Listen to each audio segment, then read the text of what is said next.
Welcome to the Tom Bernard Show. I'd say with the family, but it's only Andy and me today. Alex and Catherine aren't here.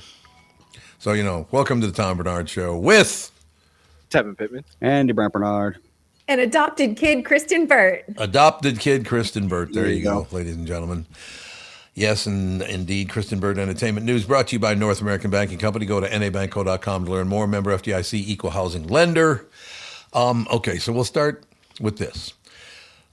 Everybody does kind of understand that podcasting is the future of radio. Mm-hmm. I mean, everybody knows that, right? You think? Yeah. Yes. And what's that? For the most part.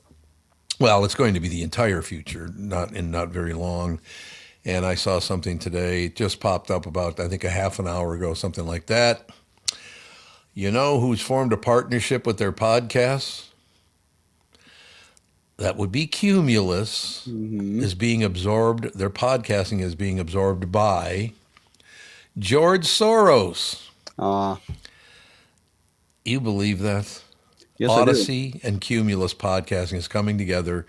That means that he's going to take over both companies completely because broadcasting is still there, but it's basically, that everybody's been fired now from the KQ Morning Show. You give it 10 years, every piece of media in the entire country will be owned by one of three people. Yeah, that's exactly right. That is true. That is true. I mean, look at what Jeff Bezos is doing. He owns Washington Post. He has Amazon, and that has expanded into video with all of that. Yeah. It is pretty amazing, but now it doesn't surprise. I was surprised when I was fired 2 years ago, but now I'm not surprised at all because obviously I've been talking to that filthy pig for all that time. There's no one on earth more filthy than George Soros. Well, it's true. He's up there. Ugh. But I mean, it does show you that all media in the world is going to be owned by about Andy and you said, about three people.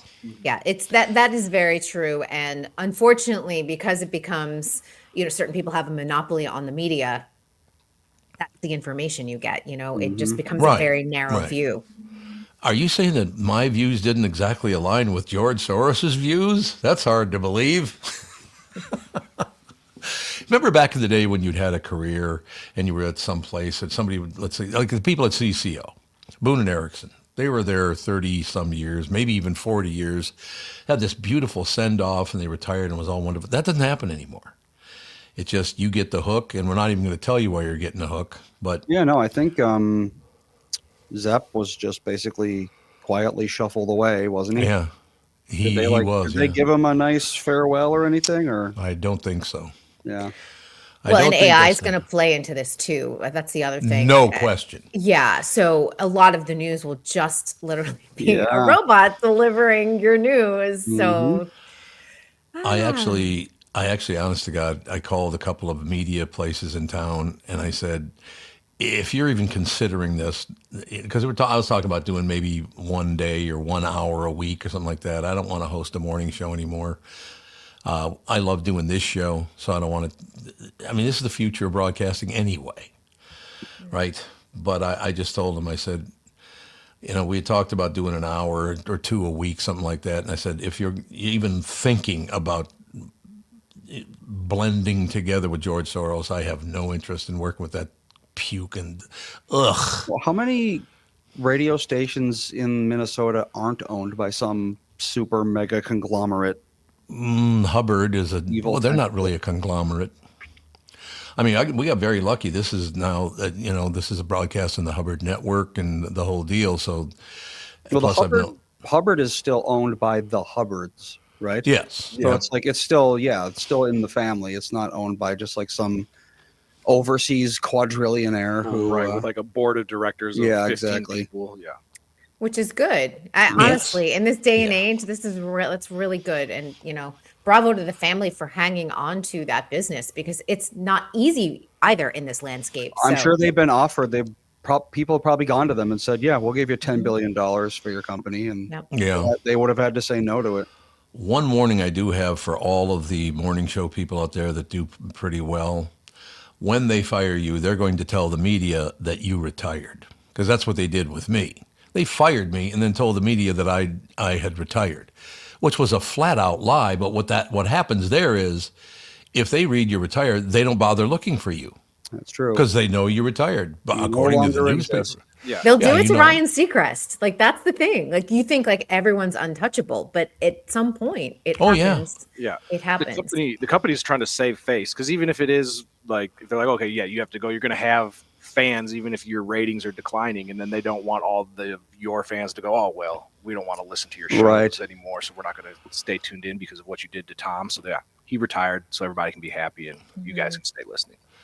And the thing about it is, media is getting to the point, not all media, of course, but most media now is completely filthy already anyway. Joe says they gave Zepp an appreciation post on Facebook. Well. Oh, there you go. Wait, but did it go to Instagram? Probably not. Probably not. Honest to God, though. Well, this all started for me, I don't know how many years ago, when the local newspapers, which are filthy as well, obviously, that's why nobody reads them anymore, reported that I had the most racist and anti-woman show in America. And I looked, I was one of maybe 3 shows that had women and people of color on it that was run by a white guy. So you get to beat in both sexism and racism. But I'm still young. Yeah, I suppose that's probably true. I'm working on it, though. They have been lying about this for years and years and years. And it wasn't just me. It's everybody now. That's everybody at KQ now. They've all been fired and they've all been let go. They got that far left psychopath that is running the show now. What a pig that man is.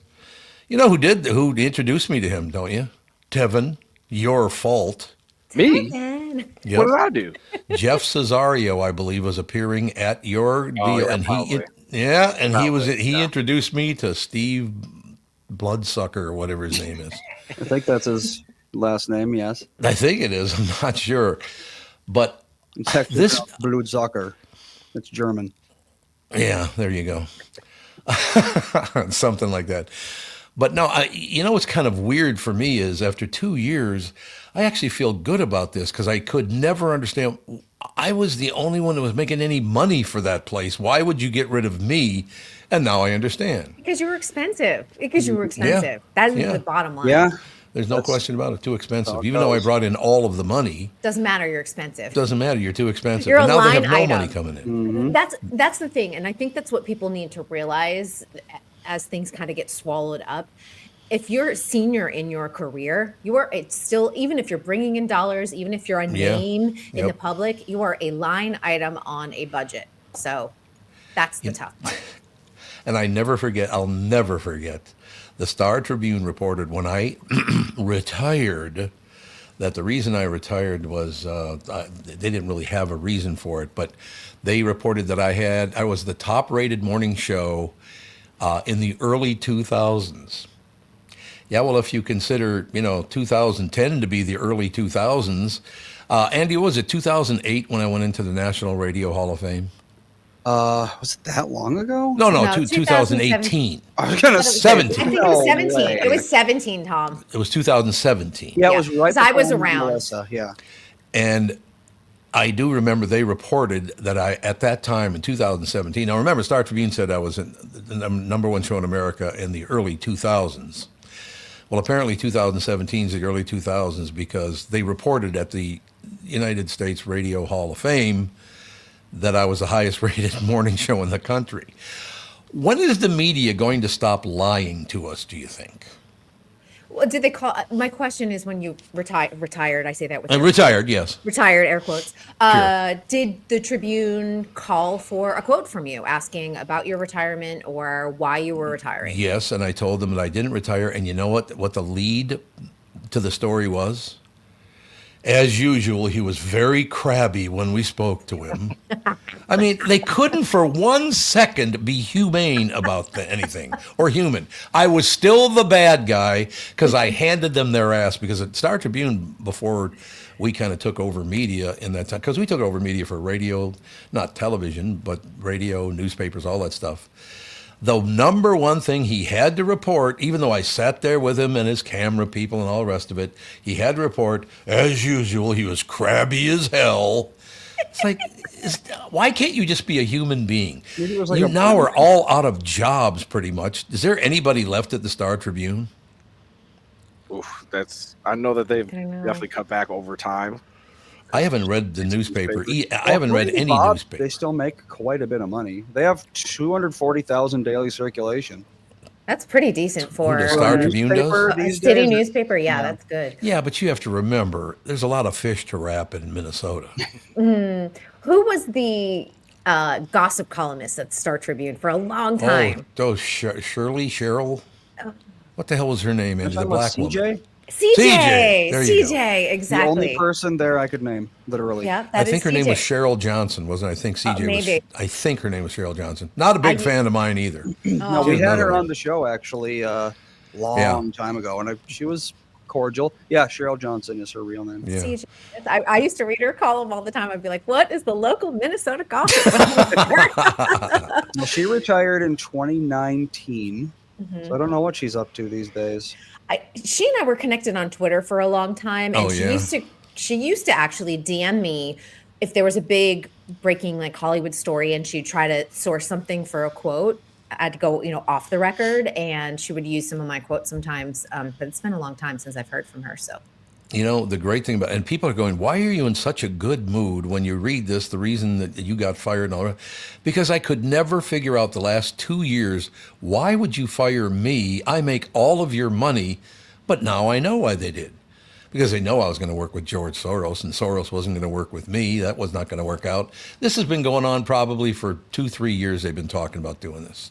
Well, they don't just all of a sudden decide to do it. It was a couple years ago that he bought a bunch of stuff in the Twin Cities. So yes, he did. It was only a matter of time. Yeah, so I actually, and people, I know I'm weird about this stuff, but I'm actually in a very good mood knowing why I got fired. It was all about politics. Are you in a good mood? I'm in a great mood. I am. I'm in a wonderful mood today. Hey, if I call everybody a pain in the ass, it means I'm in a good mood. It's just how Tevin knows that. That's how I've always been. You pain in the ass. Oh, good to see you too, Tom. Is currently on X as Dish Central. What is? CJ. So she's she doing stuff. Oh, that's good. She's on X? Now, here's my question.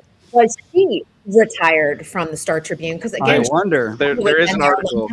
There's an article by Bring Me the News that says she retired in 2019. So. Yeah, so she officially it says retired, but I don't know. It's can we reach out to her for comment and then say that she is also crabby as ever?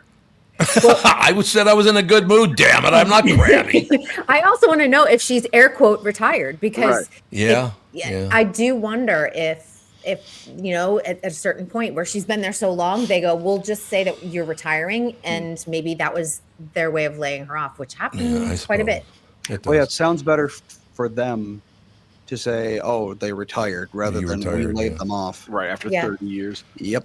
Yeah, because she was there a very long time. So can you imagine if because they will be by far the biggest voice of podcasting, which is going to take over radio soon anyway, but they are going to now be the biggest voice of podcasting in America.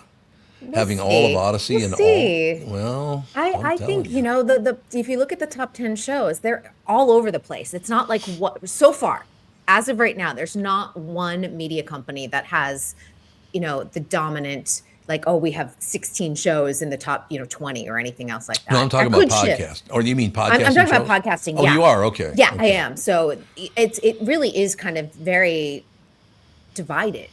Spotify has this, and Wondery has this, and so I'm curious to see if this will change the landscape.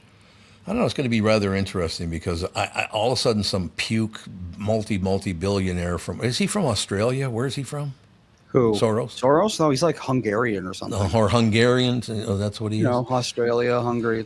But I know it's and we'll take a break and come back and talk about important things. Entertainment. But I just want to point out that I am in a really good mood about it because now I know, because I could never figure out why would you fire me of all people? I'm bringing in all the money and you fired me? I know I wouldn't kiss ass. That's one reason they never did like that I wouldn't kiss anyone. Expensive is a big part of it. You are. But that's a tribute to the career that you created and built and everything else. Guess, yeah. But, when they're sitting there thinking, well, what can we do to make shareholders happy? Yeah, and to know the real reason that I got fired it makes me happy because I could never understand why they would have done that. Well, I'm going to have more good news for you when we come back after. I'm getting fired from this job too. Sorry to give you the news, but I am retiring you from the Tom Bernard Show. Kristen Soros is now with us, ladies and gentlemen. All right, well, let's take a break and come back and start talking about. But I know it seems unusual, but I'll close with this. It makes me very happy to know, in my mind, the real reason why I'm not there anymore. I mean, it makes me feel much better because I could never figure out why they did that. You're going to sleep like a baby. I've been sleeping like a baby anyway. I slept 9 hours and 15 minutes last night. That sounds really nice. I sleep 6 hours a night, so that's amazing. Yeah. You know, I take a bunch of heroin, but no, that's not true. There's that. That'll get you sleeping. I do not. All right, we'll take a break. We'll be right. That's not very nice, no, is it? We'll take a break, be right back, and we'll actually do the Kristen Burt segment of the show. But I thought your first 10 minutes was very good. It's very strong. Very strong. Yes, no thumbs up. We'll be right back in a couple minutes.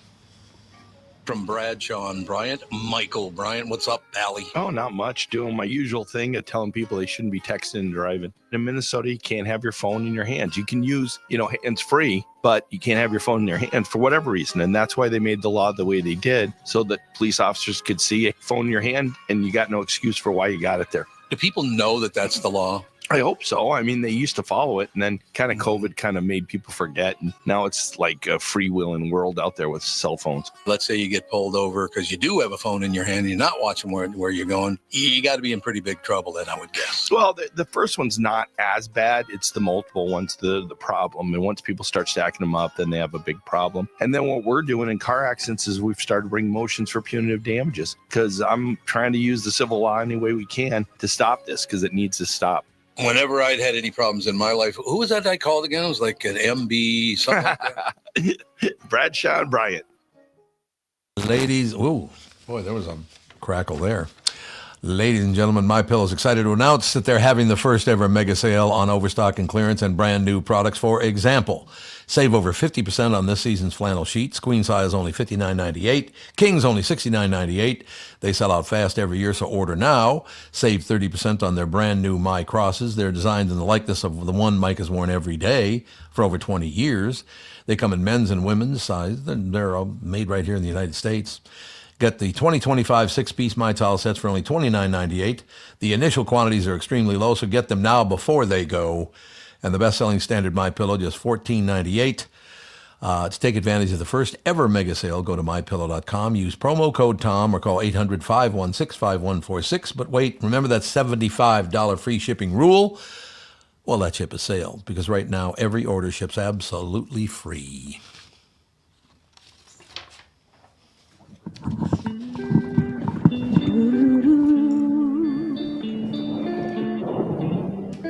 It's kind of morose music for. Well, it fits your good mood. It is fitting. It's raining outside, so. Well, there you go. It's going to be raining until 7, and then we're apparently going to get a whole lot of snow. Really? Oh. Hours of snow. Yep. Ladies and gentlemen, Kristen Burt Entertainment News brought to you by North American Banking Company. Go to nabanco.com to learn more. Member FDIC, equal housing lender. So, Kristen, what's the latest other than the fact that it looks like the podcasting is going to be blended in between Odyssey and whatever that other shithole company is? Cumulus. There you go. One of your favorite shows is coming back. What? Dun, dun, dun. The Righteous Gemstones. Oh, I love that show. Yeah. So this will be the 4th and final season. It is coming up on Sunday night. And for someone who likes Walter Goggins, you can get a double dose of Goggins if you watch White Lotus right before The Righteous Gemstones. Walton Goggins is one of my favorite people in the world. I've had him on a show. That, many, many years ago, he's come on a show once in a while, and now he's in everything, so he doesn't have time, I guess. But, yeah, I really, really like him. Should I go and start watching White Lotus? I think you should. All right. I think you now should. that I'm in a good mood today. I know, and you're agreeing to it, and now you've said it on camera. So yeah, exactly. Start with season 1, because there are threads of each season and characters. Because if you just start in season 3, it's going to be not crazy confusing, but maybe just a little confusing, because there'll be callbacks to season 1 and 2. Well, plus if I don't watch the first episode, I won't see that penis shot again. It's just That's a nice way to start a series. the wiener warning. The wiener warning. That's been a Once thing again. forever. Like episode 1, tons of nudity. Episodes 2+, no nudity at all. No It's nudity. very weird.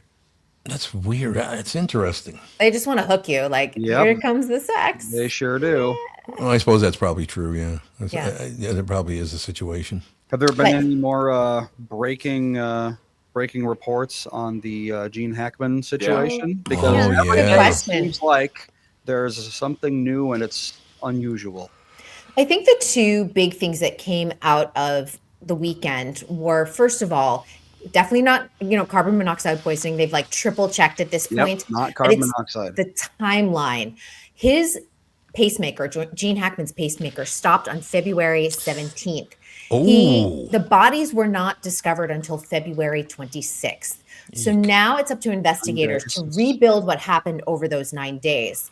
Because you have a dog in the bathroom closet, you have his wife Betsy being surrounded by pills, which were heart medication, it was thyroid medication, and it was Tylenol. Nothing that would be like, hey, I'm committing suicide type of medication. And then you have Gene Hackman in a room off of the kitchen, Right. dead. Well, it depends on the heart medication because some heart medications will kill you very quickly if you overdose on them. Okay. So there is that. I So don't know what he was taking. But toxicology, of course, is going to be a very big Correct. component of this. Absolutely. And I think the other big question has been his children.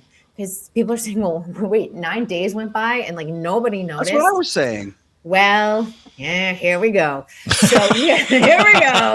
This is where you start getting into like the family dirt of it all. He has 3 kids from his first marriage, and the oldest son, Christopher, there's been a rift going back to the 80s when he had an affair. He swears that there wasn't an overlap, but it's quite apparent that it was an affair. So Christopher has talked to his father off and on, but they are not close whatsoever. Then Christopher is 65 or like 63, and I think his wife, Gene Hackman's now deceased wife, was 63. So they were very close in age. Yep. So there might be some, issues surrounding that. And then he has 2 daughters, one who's in her early 60s, probably about 61, and the other one's 58. And they said, oh, we're close, but I haven't talked to him in a couple months. So I would say close in this family means that they're in touch, but they're not talking to each other regularly. Right. So I think that's a really important aspect of it. And it sounds like the daughters, loved their father, but it wasn't a relationship that was ongoing. They weren't visiting each other all the time and things like that. And the other big mystery is that you have conflicting reports on Gene Hackman's health. Neighbors were saying, hey, he was riding his bike up until last year and he had slowed down tremendously. Other people were like, hey, Betsy made sure that he really, exercised. He was still doing yoga and, some weight bearing stuff at home and eating well. And he was doing just fine. He was 95. So, take that with a grain of salt. Obviously, you're going to slow down at 95 anyway. But I think that the investigators have a lot of puzzle pieces to put together. Yeah. Yeah, it seems like Michael Bodden, I see, made a comment on it that, how things are. He's a pretty smart guy, isn't he? That Michael, is it Bodden or Baden? Michael Bodden. I've seen him on TV, and I think Michael Baden maybe is how. Basically, he said he's not working on the case, but he's seen the reports. And he says this is how it might have gone down, given the evidence from Gene's pacemaker. Biden says he may have suffered a cardiac arrest and collapsed. And as you may recall, Betsy was found on the floor in the bathroom with a space heater on the floor next to her, an open prescription bottle on the counter. So he thinks she might have taken herself deep, huh? Well, I mean, he was taking, I looked it up, he's taking a calcium channel blocker. And if you take even just a little bit too much of that, it can make your heart slow down to dangerous levels. Ooh. So if she wanted to take a bunch of those and stop being alive, she very well could have. So Whether you're that's saying what happened, I can't say, but Still doesn't explain the dog, unless the dog ate some of the pills that had fallen on Yeah. the floor and too. yeah, it's a dog. Dogs are dumb. Yeah, and wasn't the dog like you said it was in like a closet? So could it be something It where could've starved. Yeah, it's starved because it couldn't get out. Because didn't he have 2 other dogs? 2 other dogs were alive and on the property. One was found inside, one was found outside. And when you one hear was the inside. yeah, and when you hear the 911 call, you can hear the dogs barking in the background. And it was they lived in a gated community. The front door was unlocked, and the which if she did commit, die by suicide, maybe she did leave the door unlocked so people could get in. Right. But the maintenance people and security people from the gated community, they were visibly upset. You could hear that in their voices. And they were like, why isn't, emergency, why aren't the EMTs here? They were like, just really, you could hear the stress in their voice.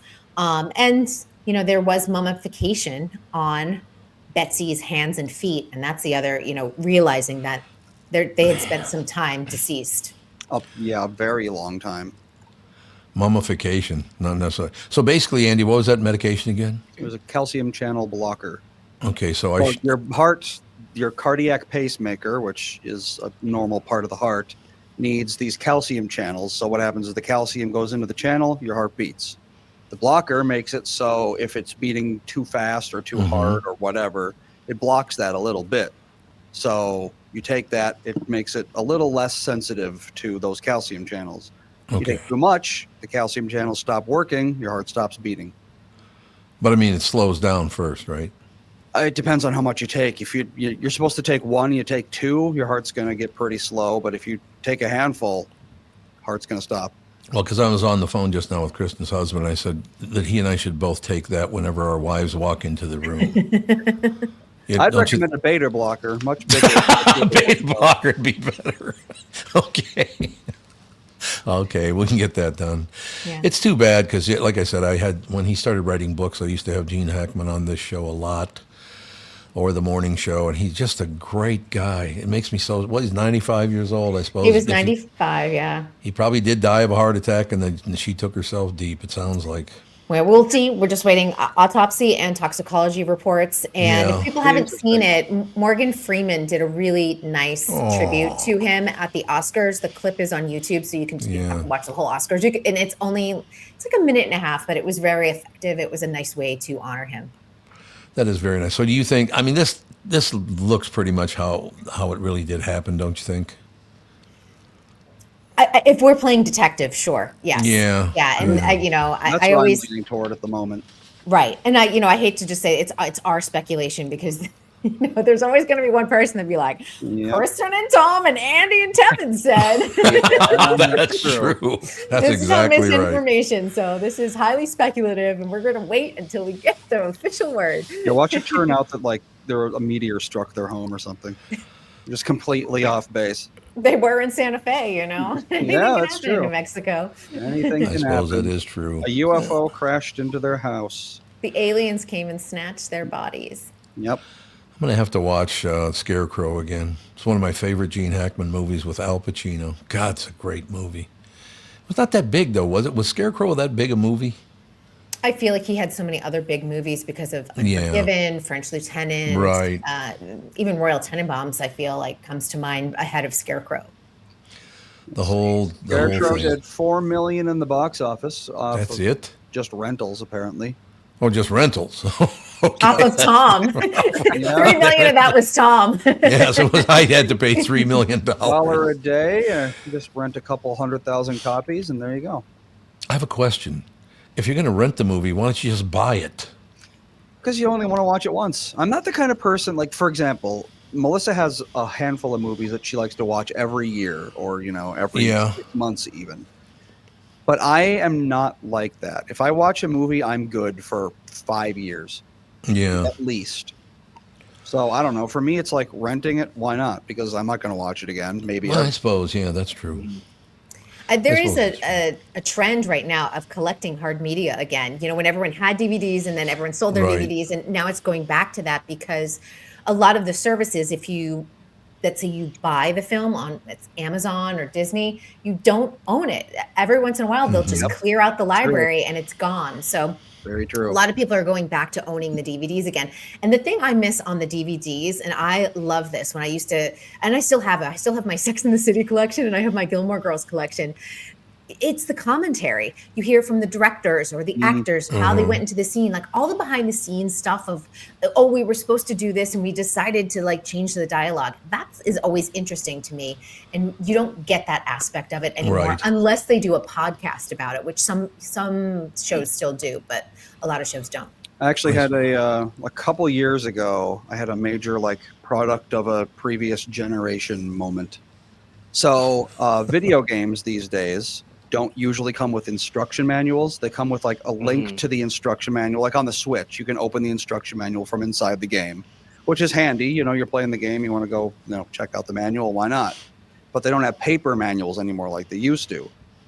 And we had a garage sale a few years ago, and I had all of these old video game manuals that I had kept since I was a child. And I was like, we'll just throw them in a box, and if no one's going to buy them, but we'll make them available. And this woman comes along, and she said she has this teenage daughter who finds these things fascinating because they don't make them anymore. And they're like, it's like a, records from a dead civilization kind of thing. It's like, I see the old scrolls are still intact. And I was like, well, okay, I guess if that's what she's into. So she bought every single one of them, the whole box of them. $1,000. That's what I would have told her. $1,000. How much do you love your daughter? $1,000. Right. These are ancient. They're on vellum, written in quill. I got to be honest with. Oh, go ahead. No, I was going to say Tubi's a great place. You don't even have to buy the old movies. Tubi has everything on there. You can pretty much find anything. Yeah. But the problem is for example, what was it? Like I used to watch Friends a lot on Netflix. Mm-hmm. And then they moved because they were bought by like Apple or something. I don't have Apple. So for me, Friends is no longer watchable. Okay, we'll make a comment, and I want to get Kristen and Tevin's take on this as well as Andy's. Apple is my least favorite of all the channels. It's just not very good, is Pretty it? limited. They own all of the rights to Peanuts. That's the big one. Good. Peanuts, And for Palm Royale, and I think I Ted love Palm Lasso, Royale. Yeah, I love Palm Shrinking. Royale. There are a couple of the morning Shrinking. show. There's some legacy shows, but you're waiting for them to come. It's not appointment television where you're like, okay, great. There's like 3 shows running right now that I want to watch. Yeah, the first two you mentioned I think are very, very. Shrinking is really good, and Palm Royale, is it coming back for a second season? It is. Good, I love that show. They've been She filming is in California. It's so good. Kristen Wiig's amazing in that. She's terrific in that show, no doubt about it. What's terrific is that we got to get rid of you. It really makes us feel good to get rid of Kristen Burt. He's like, my day is about to get even better. you're too expensive, so Kristen is retiring today. It's my retirement. So that's it. Oh, you know what? I just got an email from George Soros. I'm supposed to fire you. Oh, no. Oh, no. All right, my dear. We'll talk to you tomorrow. See you tomorrow. Bye, guys. Thanks very much. Kristen Burt Entertainment News brought to you by North American Bank Company. Go to nabanco.com to learn more.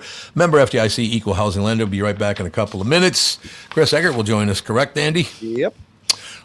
Tevin Pittman in studio. Chris Eggert joins us right after this. I'm talking with my friends Michael Bilski and Brad Huckle of North American Banking Company. Guys, business owners have had to deal with a lot over the last few years, haven't they? They sure have, Tommy. We pride ourselves on being able to help our customers with the challenges they face. Our business bankers are experts and are always ready to help our customers capitalize on opportunities and solve problems. Loan decisions come quickly because they're made here in the Twin Cities and not shipped out of state like at some of the national banks in town. This allows our customers to expand their businesses with confidence, knowing that they have our team of experts in their corner. Okay, so now you give me this big thing at the end. Way to go. Well, you are the professional. Oh, I forgot. Look, I know Brad and Mike, and I trust them with my banking. They've personally delivered on everything they've just said, so why not bank with my banker? North American Banking Company, a better banking experience, member FDIC, equal housing lender. Does thinking about retirement make you uncomfortable? Sometimes the anxiety for wondering if you saved enough can be overwhelming. But what if I told you that you could ease those tensions in just 48 minutes? My guy, Josh Arnold, Mr. Money Talk, can sit down with you and get you on the right track for your financial future. Josh has navigated it all when it comes to uncertain market and economic conditions, and he'll always provide straight talk. Never sugar-coated advice on how to reach the finish line with your retirement goals. Don't let your financial worries give you an ulcer or keep you from calling Josh right now. His 48-minute no-obligation consultation could be just what you need to feel better about your future. Call Josh today at 952-925-5608. Set up your free 48-minute no-obligation consultation. That's 952-925-5608. Investment services offered by Josh Arnold Investment Consultant, LLC Security Investment Advisor. Past performance is no guarantee of future results. All investments must involve risk. You know that. All comments and opinions of Josh Arnold's do not constitute investment advice. I am a paid endorser. And the baby looks around him and shares his therapy with a burrow in the palace. I never knew that Chris Eggert could sing. I'm really Ooh. good, aren't I? Yeah, you really are. Very high pitch, but really good, I thought. While singing. Thank you.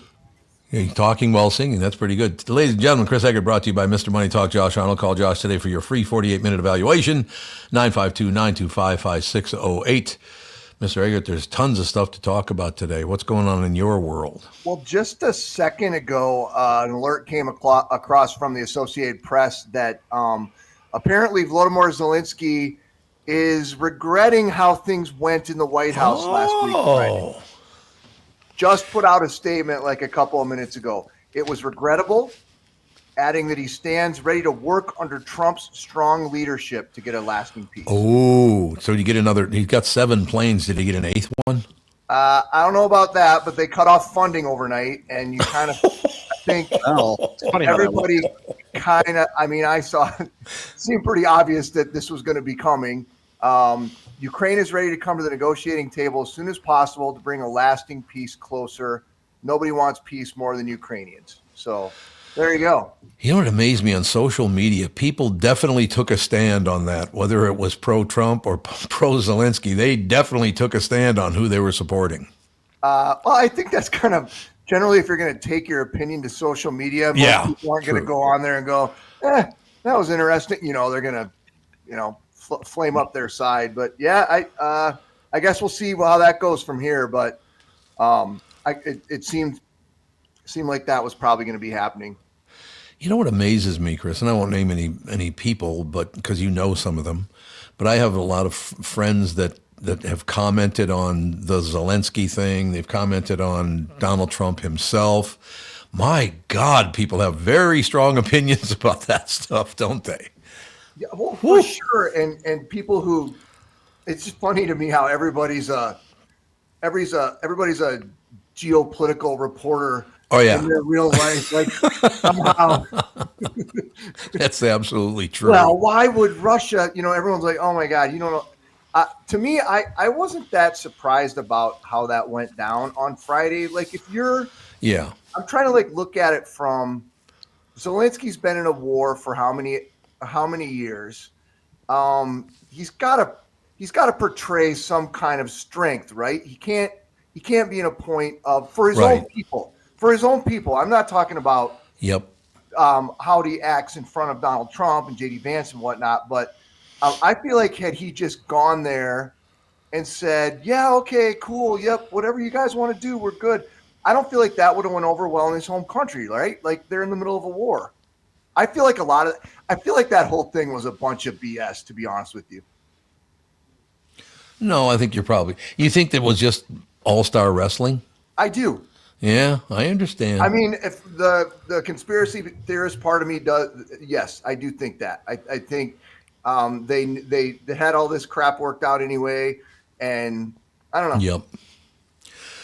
Yeah, it brought a lot of attention to the situation. There's no question about them arguing about it. And now with this announcement, it does seem like all-star wrestling.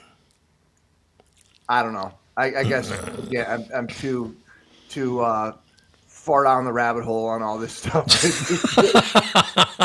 I assume every detail has already been worked out, and everyone's just going through the motions just to get their own electorate behind it or whatever. But that's could be a bit much. I understand. I don't want to get your take on this because I like to get Tevin's take, and I already talked to Andy about it, and I brought it up, but I want your take and Tevin's take on the fact that some guy out there paid $88,000 for a Cheeto that looks like Pokemon. Look at the faces on these. No, it does look like Charizard, though. You have to admit. A little steep for me. I'm not forking over that. And it's the Charizard Cheeto, and it's a Flamin' Hot Cheeto. So I mean, Is there any way you can pop the picture up on the screen, or would that wipe everything out? Shall. So this is supposed to look like a Pokemon named what? Charizard. Charizard? You know Charizard. I don't know anything about Pokemon. Pokemon. You're too old for me to know One of about the starters, Pokemon. Gen 1. I mean, it does look like looks like Pokemon. Charizard. Like it definitely does look like it, but I don't know that it's 88,000. Well, no, of course it's not. I might pay like $10 for it, but I have a question. That overlay. Here it comes.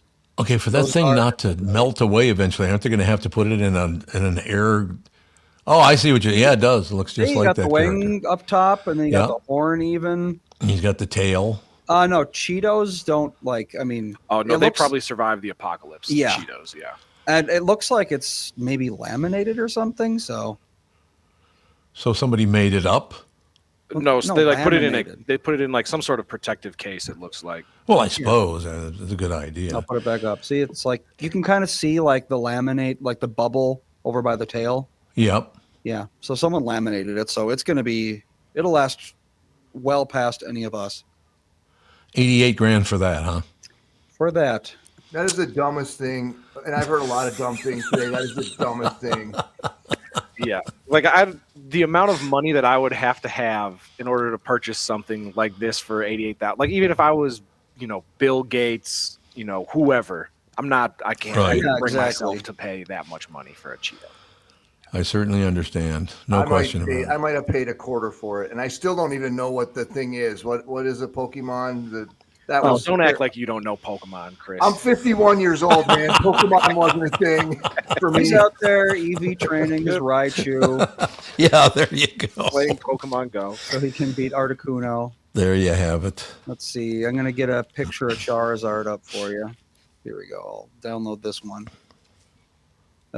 Maybe not that one.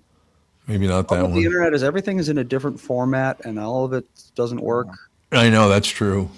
They make it harder and harder all the time, unfortunately. Well, while you're looking for that, I got to mention too, Chris, did you see the story this morning about the fact that the Cumulus podcasts are going to be on with George Soros now over at what's the name of that company again? Odyssey. Odyssey.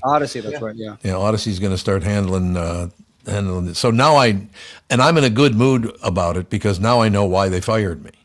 I couldn't understand why they fired me 2 years ago, but now I know because there's no way I could work with George Soros. Not a chance. All right, here we go. Charizard. Oh, there it is. Yeah, it looks just like him. Yeah. Cheetos are. Yeah. Charizard. Right. Cheetos hey, listen. She should have paid $90,000 for it. Yeah, I was underpaid. If I would have known this was being auctioned off, maybe slip a bid in there. Wouldn't you make one up just to try to glue it together or something? Yeah, it's like okay, you work at like a Cheeto plant or whatever. I don't know. I feel like you could just like get the Cheeto dough or whatever and just start making Pokemon out of it, slipping them into bags and then I don't know what Cheetos have dough, don't they? They're made of corn. The get rich quick conspiracy. Yeah, exactly. For Cheetos. We're going to be slipping their friends bags with preformed Pokemon Cheetos out there. People are going to be like, oh, look at that. We found a Zapdos Cheeto. $100,000, please. There you go. I'm going to want to make one more reference to this kind of thing, stories a day, but I'll just do the headline. And it has to do not with Cheetos, but with other kinds of food. Okay? A woman stabbed her boyfriend to death because he wouldn't eat her cooking. Jesus. It's a little harsh. Yeah. Don't punish him because you can't cook. Yeah, exactly. If your cooking sucks. Hey, maybe she worked all day on that, and she was pissed that he didn't come to dinner on time. I get that. And on my house, it would be, oh, honey, I don't really like this. And her response would be, who gives a rat's ass what you like? Right. I'm going to stab your ass. It's like nobody cares to kill Tom. I'm going to stab you because you wouldn't eat my cooking. I'm going to go ahead and introduce the theory. There's probably a little more going on.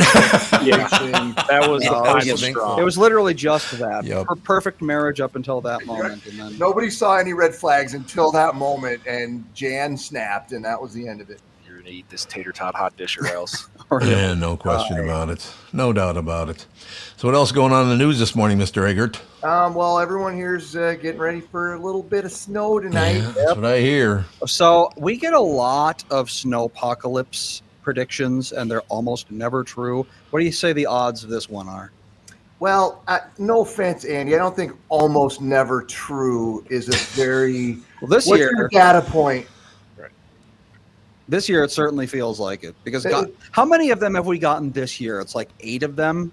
And how much snow have we gotten this year? We barely had any snow this year, so Yeah, there's not been much snowpocalypse at all. So. No, there has not. And they're saying 4 to 8, but it's going to be a weird line because it's like super sharp just south of the Twin Cities. So that thing wobbles or something. But listen, I'm not the meteorologist. I'm just telling you what's been reported. I suppose it. You know, I got to tell you something. I want to tell you now because if I put it off, I'll forget. You know who one of my favorite people is over at Hubbard now? Never met the person before I started a couple of years ago working with you guys on this podcast, but one of my favorite people over in that building is Bernie Lauer. You know Bernie? Yeah. I talked to him in the cafeteria. That's about the only time I ever see him. But he's such a smart ass to me. I mean, I was like, oh, look who's calling. It's you. It's like, okay, pal. I really like working with him a lot. I like people like that. That's good. I That's do good too. Lunchroom conversation. I agree. I do too. It's great. I agree. Like, oh, really? I'm glad you called because I've really been missing your calls lately. It's like, yeah, okay. He lets it ring to the very last ring. Right? Yep. Hello. I just thought I'd mention that. But I really do like Bernie. He's a good guy. Does a good job, and he's a good guy, too. But smart ass, yes. We'll go with smart ass. This business has raised a couple of smart asses here and there. No question. Chris. Go ahead, sir. Oh, sorry. I would say, Tom, finish what you were going to say because I wanted to kind of switch gears. I had a question for Chris. No, I was going to switch gears anyway. Okay. So I was in the news. You obviously have a daughter. Is she still in high school or now went into college? She's a senior. Senior. So does she play sports? Because I know there was the bill that passed where it's kind of got everybody up in arms, and I didn't realize kind of like how big a deal it was. I don't really follow high school sports, but it kind of everybody has lost their minds a little bit and has been up in arms about what the like trans kids are able to play in women's sports. There was a vote yesterday. It did not pass. Or it did not pass. There we go. It did not pass, nor was it expected to based on the numbers because they knew kind of how it was going to go before they did it. But there was a vote yesterday to allow all trans athletes to be able to participate or to stop them participating in girls sports, which is a directive that came from the White House, and the Attorney General has already said that she's going to try to go after the state of Minnesota. Minnesota State High School League has been pretty firm on its stance for a number of years now. So I don't think you're done hearing about that story for quite some time. And are there a lot of trans athletes like in women's basketball, like dropping 50 and things like that? That's what I don't. That's the thing that I've never. There's so much discussion about this, and there's so much breath that's breathed into it, and when it comes right down to it, I've seen videos. I know that this is an issue, but I've probably gone to 8,000 basketball games in the last 10 years, and I can tell you I never saw a player from the other team who was a trans player.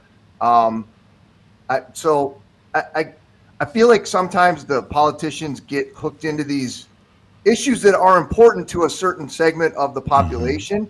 But I was like, I'd rather you guys put some more money in my pocket and stop wasting, all your resources on these. Right. And again, that's not to diminish. It's a very controversial story, and I'm not trying to diminish anybody who's got passion about it, but I don't think it impacts 99% of the public. Well, swimming is the biggest problem, isn't it? I think that's one of them where this has come up a little bit more. Right. I think there was that college athlete that dominated after being like joining the women's league, and he was a failed men's swimmer, and then set all types of records. Yep. So I don't know who. That's the whole situation. I kind of talked about it a little bit yesterday, but I just love how now all of a sudden, everybody's an expert on that kind of thing, on race relations, on this. And I said, I've been around that my entire life, and you guys are just discovering that now, 70 years later? For Christ's sake. I don't remember growing up in a neighborhood that was so mixed with people of different colors, different religions, different beliefs. We all pretty much got along, except for the dads wouldn't let you walk on their sidewalk once in a while. That was the biggest problem. We all had some of those. But I just don't remember it being such a big thing when I was a kid, and I grew up in a very mixed religion, mixed race neighborhood. Why all of a sudden now they're experts on how it should be? Where were you 70 years ago?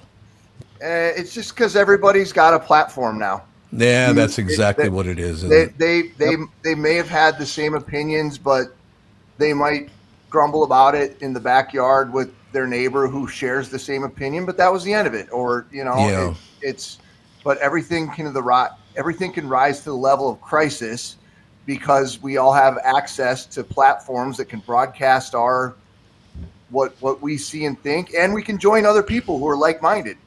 That's a whole nother thing. But I do notice they never go to a neighborhood and try to get, the opinions from both sides, because I will tell you, and Andy, maybe you don't remember this, but he was one of my dear friends when I was a kid, a guy named Benjamin Cruchon. He was a African-American kid, and he died young, and I, to this day, mourn his death. He was a wonderful guy, and I miss the hell out of him. You never see those stories on television, do you? Or hear about him on the radio, or see him in the newspaper. They don't go and look for people who actually did get along 60, 70 years ago. Why not? I would say that I think what happened to him, Tom? I don't really want to say Okay. what happened to him.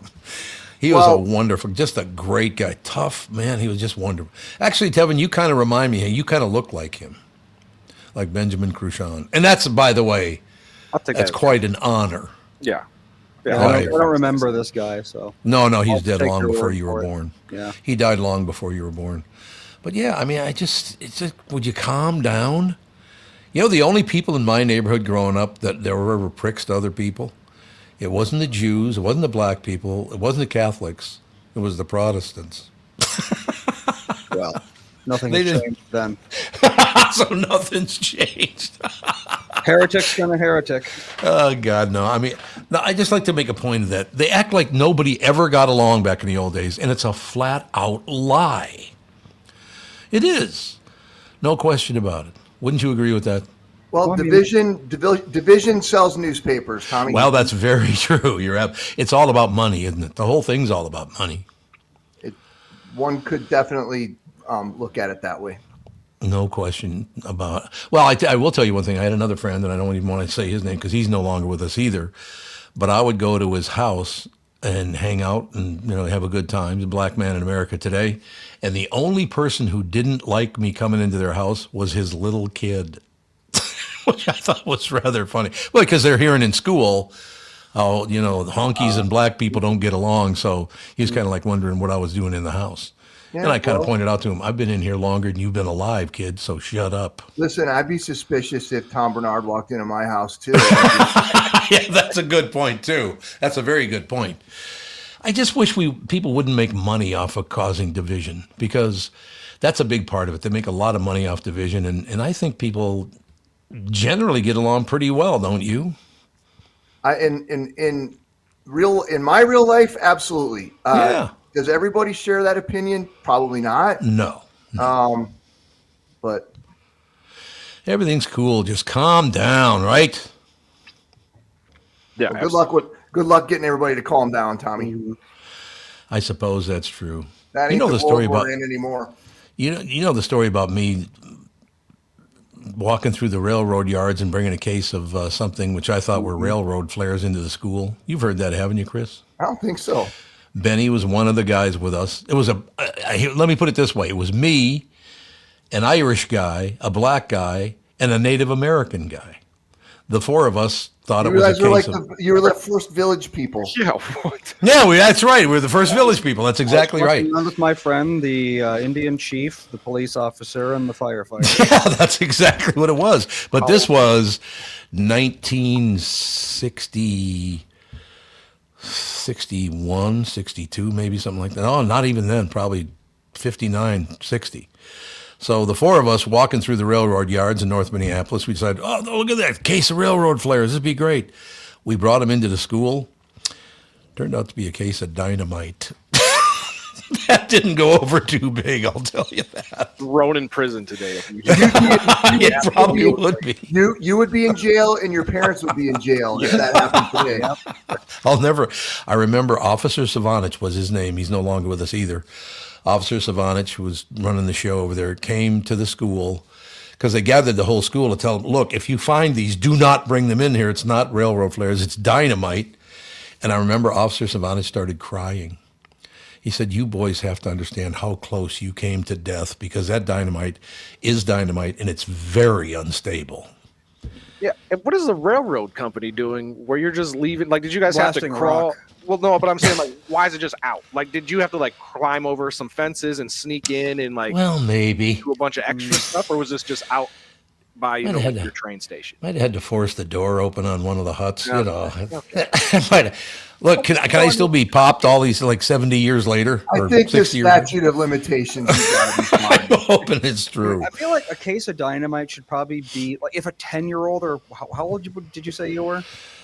I was in, I think, fourth grade, so I'd have been about 10, yeah. If a 10-year-old can access it, then it is not secure. Yeah. But it wasn't accessible. We kind of made it Oh, but accessible. still, But I even to mean- a fourth grader, like it. I mean, That it should be in the like kind a of bank thing. vault type Yeah, thing. exactly. A 30-year-old with a blowtorch should Yeah, still that- have difficulty getting at Yeah. that stuff. You do like a master heist plan. Exactly. Yeah, that's true. Because a case of dynamite, I mean, yeah, if you had brought that into like a public place and lit it off, it would have been Oklahoma City bombing situation.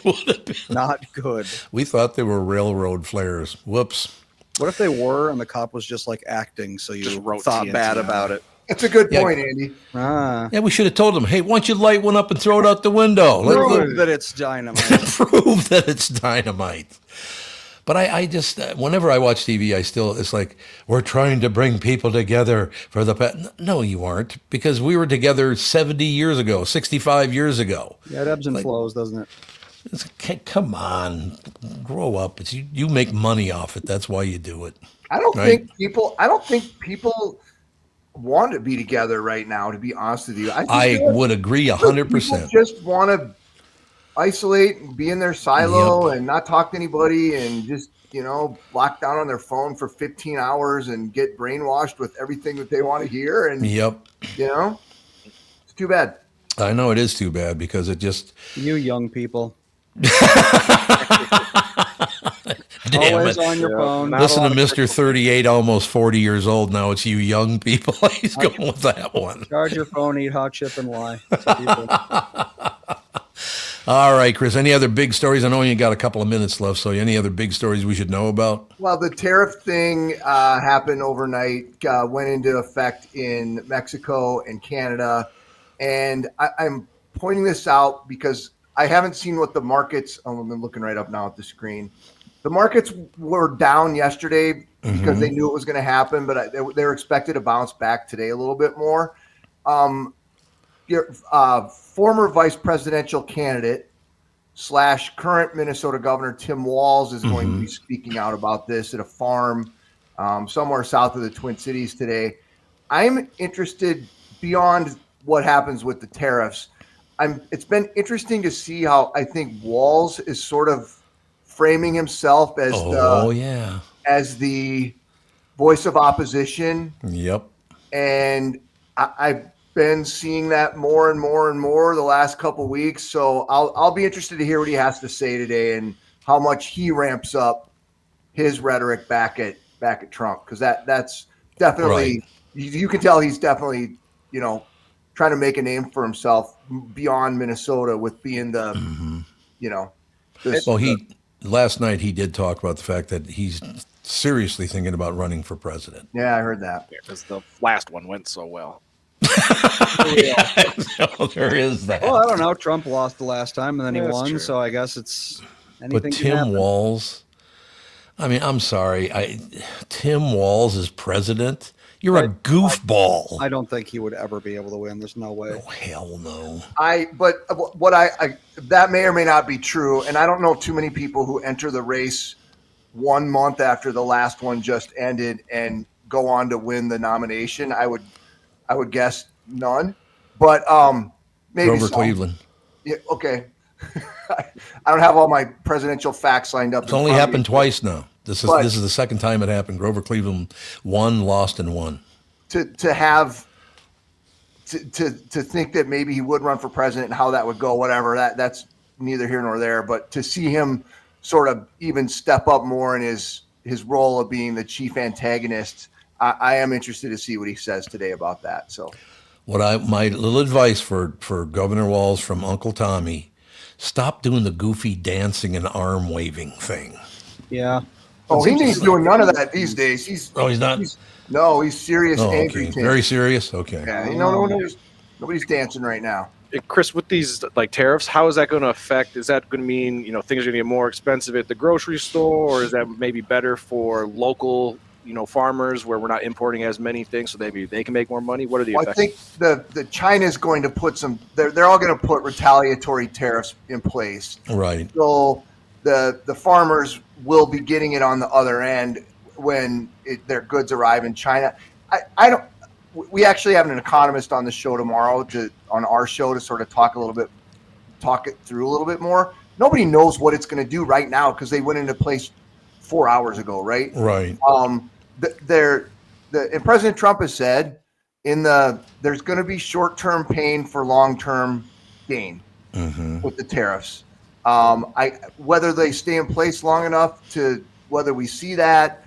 I read one study that was, I believe, bipartisan that said the average American could lose around $2,000 a year because of the tariff thing right now. But it's all kind of speculation at this point until we start seeing some real, goods being impacted by it. I do not have skin in this game. I did not vote for president. I never got my ballot, so I didn't vote for president. And it kind of it was kind of a wake-up call for me. It's like I'm at a position in my life where I'm never going to vote again because I think young people should control the vote. And by young people, I mean all the way up to the age, I guess, of 65 or whatever, or 70, whatever it might be. But I just wish people would do more research before they start spouting up. And look, I don't have a dog in this fight because I didn't vote for president for anything. And I'm not, going nuts over people. But you should stop saying things like, since this guy took office, eggs are now $20 a dozen. They killed off 200,000 chickens about 6 months ago because they had a disease or they were going to get a disease. You knew that, right? Yeah, the bird flu is what the whole thing behind all of that. But they never include that part. The 200,000, I think it was 200. It might have been more than that. It might have been 2 million. I think it is more than 200,000. I'm almost positive. It is, yeah. Well, that's because it's more sexy to say that Donald Trump went to every grocery store and changed the little. You're not wrong, Kevin. You're right. I think there's some truth to that. So. I just like to imagine you're a chicken farmer. You got your chickens out in the pasture. You're just watching them eat their grain and their grass. And then Donald Trump comes up with a broadsword and just starts decapitating them all. That's a good way to end the show right there. At least Chris is part of it. Ladies and gentlemen, Chris Eggert brought to you by Mr. Money Talk Josh Arnold. Call Josh today for your free 48-minute evaluation at 952-925-5608. I'm kind of happy about the fact that I no longer have skin in the game. I don't vote any longer. I didn't vote this time because I didn't get my ballot, but it made me just realize I'm not in a position I should be telling America what to do anymore. I've had a wonderful life, and it's hopefully I'll live many, many more years, but I think the middle-aged, the younger people should have a voice because it's their future, not mine. Right? I think it would be nice if that group of people were motivated to step up. I get a sense that a lot of people are just sort of, well, what's my vote going to matter? Why does it matter? Things are going to go the way they're going to go anyway. And that's an unfortunate viewpoint to have on it too. But. Well, I think that is probably, I think you're right about that. But would you please, if you're going to tell a tale, tell both sides of the tale? Yes, it's, eggs cost a lot more, but like 2 million chickens, I think it was, had to be killed because of a disease. So could you include all of the facts in the story? And I'm not trying to protect, Donald Trump from anything. I don't care who the president would have been or either side when Trump did something and then, the blame for it was put on Biden. I don't like that when that happens. And I wish they'd stop doing that. I wish local news, I think you guys do a good job. National news is unwatchable for me. Is that pretty general, you think, Chris? I can't speak for all of them, but I do think that there's generally an angle that's being taken. Oh yeah. That's very clear, and maybe some of everything else sort of falls by the wayside to drive home that angle. But. Yeah, I wish they wouldn't do that because they're lying to the people by exclusion. They shouldn't do that. Wonderful working with you, sir, and we'll see you soon. We'll be right back right after this.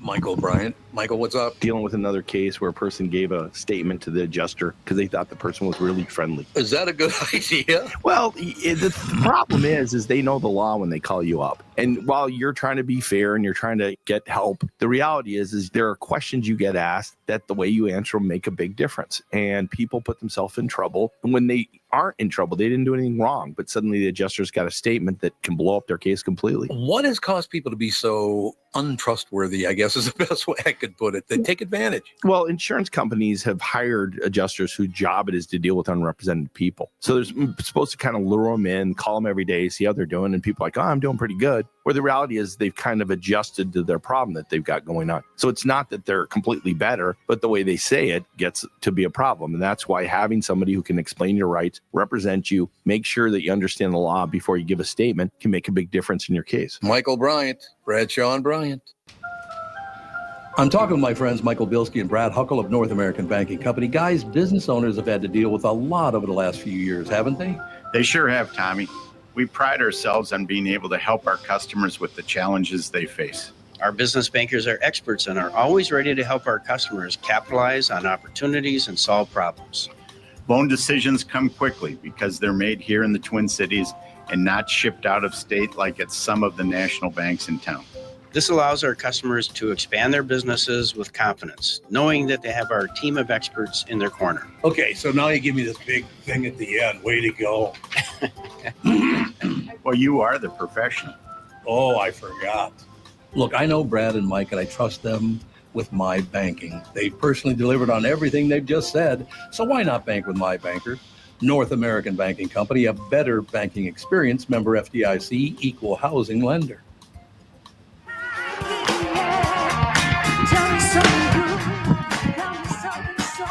We are back to wrap things up, ladies and gentlemen. Andy, Tevin, anything on your mind we should we clear up before we hit the road? Oh, anything that I want to clear up?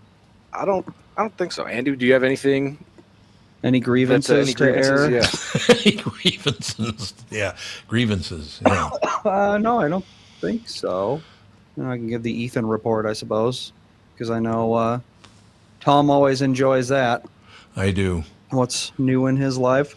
So we've been having an issue, and we've actually been talking about this in the chat a little bit. He's been like he'll be watching TV or playing a game or whatever, and then we'll make him stop, and then that'll make him upset. Even if we give him a warning, even if we're like, okay, 5 minutes to go, because he's 3 years old. 5 minutes means nothing to him. Right. Yeah, we might as well say 7 gleep glops until you have to stop playing the game. So when the time to stop playing the game comes, it comes as a shock to him, and it makes him angry. And then he's just kind of a jerk for a while. So what I did is I had an idea. So he likes video games, and he likes the whole, like, he understands, like, collecting coins is good. Mario gets coins, more coins means you get to play longer, that sort of thing. So what I did is I made an app that it's a bar, And every time he does something good, like puts away his toys or he's nice or whatever, I can press a button that gives him some coins, and that fills up the bar. And then when he wants to play video games or watch TV, I press this button to make the timer start, and the bar will start to go down. So he can visually see, oh, the bar is halfway down, oh, the bar's almost all the way out. And when the bar goes out and we say, okay, the bar's done, you're all done, he gets that. Holy shit. You created an app. First of all, Dairy Delete. That's incredible. Like, that's like, I feel like that sounds like too long. I feel like that sounds like $1 million idea to You me. think 'Cause, so? like, if I'm not a parent, but like as a kid, if I had something like that, like I think that would have made, Yeah, like, that would be it's something that would worked stuck really with well me for him, for a actually. very long time. So I think that's incredible. I mean, yeah, I have an old version on my phone right now, but I can just show you. This is like what it Yeah. looks like right here. And because Yeah. like, And that's then something, I can press this button here to give him some coins. and because essentially you can incorporate, like, okay, doing as he gets older, doing chores, mowing the lawn, and like Right, activities exactly. and things like that. And I think that, Put more coins in that bar, and the bigger the bar is, the longer you get to. yeah, and do it presses stuff. that button of an app on my phone where he thinks it's almost like a game as well. And so he I think- does. If we say like, "Hey, you want to go earn some coins?" and he's like, "Yeah," and he goes and picks stuff up, and yeah. Yeah, I think that would be something where if you like continue to develop the app, that I think a lot of parents would be, especially in the gaming community, would be definitely interested in. Andy, you better get that patented. Better get that patented right away. You should, because that's a great idea. I think so. Like, I think there's a lot of parents that have that struggle with screen time and how to take it away. It's and been if- difficult because I mean, I was thinking, it's like, imagine you don't speak like the local language. Okay, you go to a different country and you're watching TV, and then one day someone comes up to you and says something you don't understand, and then a few minutes later he comes and just turns off the TV, and you don't know why. You're going to be like, what the hell is your problem? Yep. And to a 3-year-old, that's basically how the world works. Yeah. Time doesn't exist to a 3-year-old. He doesn't know what a minute is. He doesn't know what a 5 is. I mean, he knows what a 5 is, but he doesn't really understand what 5 means. Yep. Oh, and I was like, hey, what's easier to understand than a bar that goes up and down? Yep. Yeah, because even then too, if he likes to go to the park and he's like, I want to go to the park, you can have like, okay, well, you can spend your coins on, do you want a snack? Do you want to go to the and zoo? that was Do you the other wanna do idea. that? Is once So- you fill up the bar, you can get like, a sticker or something, and then you can spend your stickers on ice cream and that sort of thing.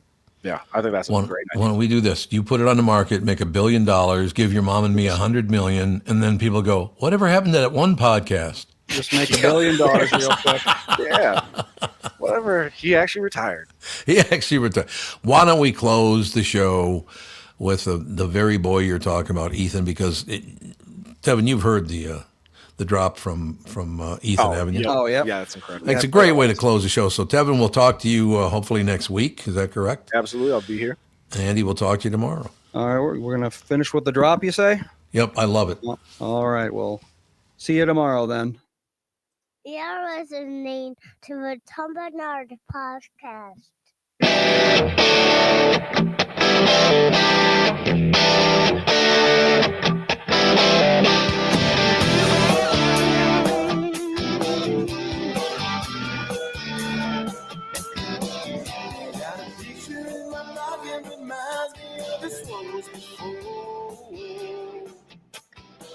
Every time I hear the same reminds me how you talking